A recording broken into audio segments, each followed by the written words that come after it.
The year was 1667, and pestilence gripped the continent like a vice.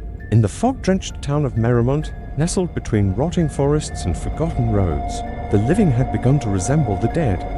Carriages moved not for commerce but for coffins. Churches echoed with silence. Even the rats had grown thin. Among the few trades that remained in quiet demand was that of Léonce Virel, a reclusive painter whose talents once adorned cathedral walls and aristocratic halls. Now he painted death. No longer were his canvases filled with saints or royalty. Now he was hired to capture the final moments of the dying, portraits for grieving families too afraid to touch the infected. Léonce, always masked and cloaked, would enter a chamber with his brushes and oils, and within hours emerge with the face of death immortalized. He never took commissions for the healthy.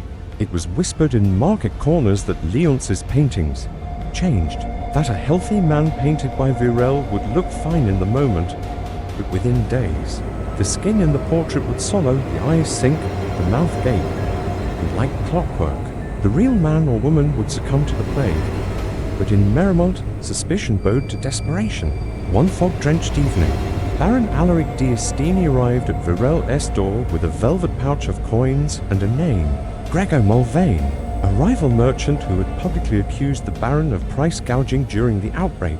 The Baron did not request a portrait of himself. Léonce paused, lips pursed beneath his bone-white mask.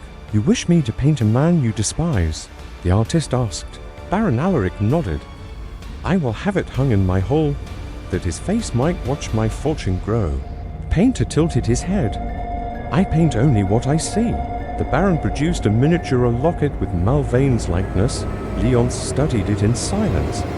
He accepted the gold. 2 days later, the painting was delivered to the Baron's estate. Wrapped in black cloth and smelling faintly of varnish, it was taller than a man. The Baron dismissed his servants and unveiled it alone. He recoiled. This was not the proud, plump visage in the locket. In its place was Gregor Mulvane, but not alive. The figure in the painting was gaunt, mouth agape in a silent scream, skin stretched tight like parchment, eyes rolled skyward. The plague sores on the neck were unmistakable. Blood trailed from the nostrils. And yet, the brushwork was exquisite. The Baron laughed nervously. "Poetic interpretation," he said to no one, and ordered it hung over his fireplace. Gregor Mulvane died 3 days later. Word spread.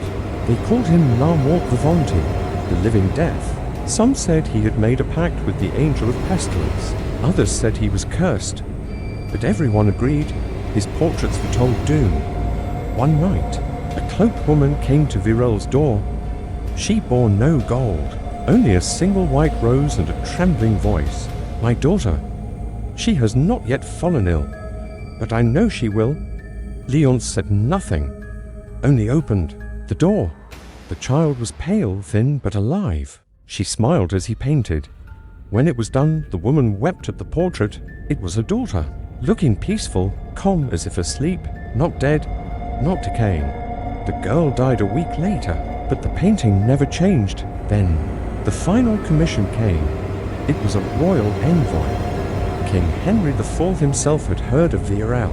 The court had remained untouched by the plague, and the king wished to commemorate his untouched lineage with a portrait. But Léonce refused. "I do not paint the living," he said. The envoy insisted. The crown would triple his fortune.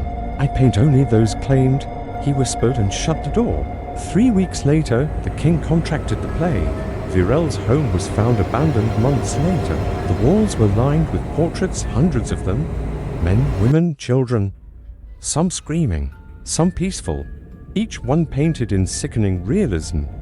But there was one canvas left unfinished, still wet with brush strokes. It was a portrait of Léonce himself, gaunt, eyes blackened, mouth curled in a smile. The room reeked of decay, and though no body was found, the town agreed Virel had painted himself last. They burned the house and the paintings, but one was never recovered. A century later, a traveler passing through a ruined chateau found an old canvas covered in soot.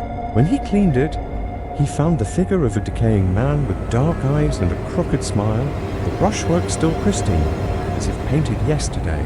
He brought it home to Paris, proudly displaying it above his hearth. He died for nights later, and his widow swore, before going mad, that the man in the painting had blinked